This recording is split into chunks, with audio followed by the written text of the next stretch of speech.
पिछले वीडियो में हमने सीखा था सिंपल प्रेजेंट टेंस को, और मुझे उम्मीद है कि आप बेसिक सेंटेंसेस को बनाना सीख रहे हैं और आसानी से बेसिक सेंटेंसेस को बोल भी पा रहे होंगे। अभी सीखते हैं प्रेजेंट कंटिन्यूअस के सेंटेंसेस को कैसे बनाते हैं, जो कि दूसरा पार्ट है टेंस का। राइट नाउ, जैसे प्रेजेंट में पहला सिंपल प्रेजेंट है, दूसरा प्रेजेंट कंटिन्यूअस। कंटिन्यूअस टेंस से मतलब पता ही चल रहा है कि इसमें कोई कंटिन्यूअस एक्शन होगा। तो इसका स्ट्रक्चर क्या होता है पहले ये देख लेते हैं। तो subject plus is am are plus V4 plus object. V4 क्या होता है? तो V4 मतलब वर्ब प्लस आईएनजी। सब्जेक्ट कैसे पता चलेगा? तो वर्ब से हम सब्जेक्ट निकाल लेंगे। जैसे कौन एक्शन करता है, जैसे मैं अंग्रेजी पढ़ा रहा हूं। कौन पढ़ा रहा है? मैं। तो मैं सब्जेक्ट हो गया। आई के अनुसार क्या लगेगा? एम। देखो आई के अनुसार am, he she it name singular के साथ इज, और यू वी दे प्लूरल के साथ आर का प्रयोग होता है। Very simple to no.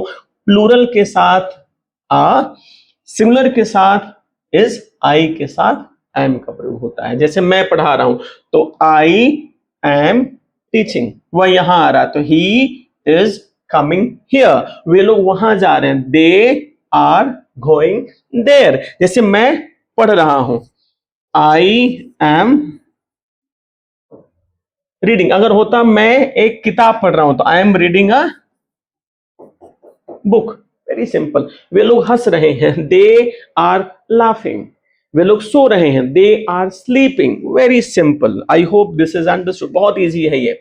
अब ये इसमें अफर्मेटिव तो बता ही दिया। अगर नेगेटिव इंट्रोगेटिव इंट्रोनेगेटिव बनाना है तो कैसे होगा, जैसे उसमें हमने सिंपल प्रेजेंट टेंस में देखा था। तो ये बहुत इजीली समझ में आ जाएगा। हम लोग अंग्रेजी सीख रहे हैं, है ना? पक्की बात है।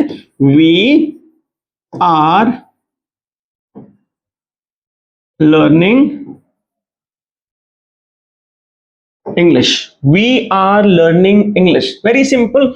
वी इस प्लूरल है, लग गया are. We are ING form, सीखना होता है लर्न, तो learning. We are learning, learn में लगा दिया ING. We are learning English. अगर निगेटिव बनाना है तो निगेटिव बनाने में हम क्या करेंगे? निगेटिव बनाने के लिए हम यहां नॉट का प्रयोग करेंगे। राइट? नेगेटिव बनाने के लिए हम यहां नॉट का प्रयोग करेंगे। राइट? तो ये बन जाएगा we are not learning English. देखिए, we are not learning English. क्या हुआ? बस आर के बाद हमने नॉट लगा दिया। ठीक वैसे ही यदि हमें इंट्रोगेटिव बनाना होगा तो क्या करेंगे? निगेटिव में इसके बाद नॉट लगा दिया, इंट्रोगेटिव में एग्जाम को बाहर करना होता है। तो चूंकि वी है, वी के साथ आ लग रहा तो हो गया आ वी लर्निंग इंग्लिश। वैसे ही क्या हम लोग अंग्रेजी नहीं सीख रहे हैं, तो आ वी नॉट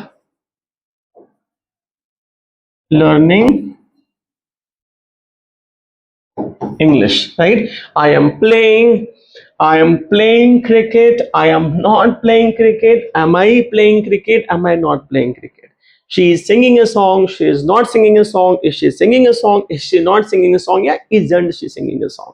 तो इस तरीके से आपका बन गया। कुछ वर्ब लेकिन ऐसे होते हैं जिनका प्रयोग हिंदी तो वैसे ही आएगा, लेकिन उसको बनाएंगे इंडेफिनिट। जैसे मैं आपको जान रहा हूं। अगर मान लीजिए सेंटेंस हो गया कि मैं आपको जान रहा हूं, ठीक? तो बनना चाहिए आई एम नोइंग यू, लेकिन ऐसे सेंटेंस को रहा है, रही होने के बाद भी वो इंडेफिनिट पर बनेगा, सिंपल प्रेजेंट टेंस पर बनेगा। तो हो जाएगा आई नो यू। जैसे वे लोग समझ रहे हैं तो दे अंडरस्टैंड, ना कि दे आर अंडरस्टैंडिंग। इसमें कौन से वर्ब होते हैं थोड़ा सा याद कर लीजिए, दिस इज रियली इंपॉर्टेंट। तो जो भी 5 सेंसेस से हमें जानकारी मिलती है, कैसा? जैसे hear, see, smell, taste, love, hate, understand, know. Love, hate, understand, know, feel, smell, hear, see, taste, belong. तो इन वर्ब्स का प्रयोग ना आईएनजी फॉर्म में जनरली नहीं होता है, ठीक है। तो ऐसे सेंटेंस जब भी आएंगे तो उसको सिंपल प्रेजेंट टेंस में बना देंगे। जैसे वह भूल रहा है तो ही फॉरगेट्स, मैं आपको जान रहा हूं तो I know you, right. So I hope this is clear to you. बाकी आप प्रैक्टिस करें, कोई दिक्कत हो तो आप बताएं।